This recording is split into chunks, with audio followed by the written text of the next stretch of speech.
জি, ইনশাআল্লাহ। ইনশাআল্লাহ। আপনার জন্য এবারের প্রশ্ন। আল্লাহু আকবার।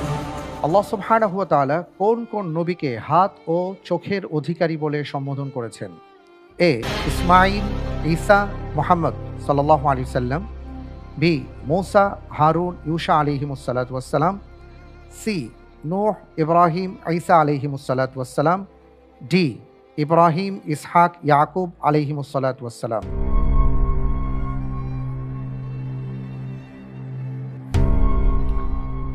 আলহামদুলিল্লাহ, আমি আল্লাহর উপর ভরসা করে এই প্রশ্নের উত্তর হিসাবে বেছে নিচ্ছি অপশন ডি, ইব্রাহিম, ইসহাক ও ইয়াকুব আলাইহিস সালাম। ইব্রাহিম, ইসহাক, ইয়াকুব আলাইহিমুস সালাতু ওয়াস সালাম। ফ্রিজ করে দিব। জি, ইনশাআল্লাহ। ফ্রিজ করা হোক অপশন ডি, ইব্রাহিম, ইসহাক, ইয়াকুব আলাইহিমুস সালাতু ওয়াস সালাম।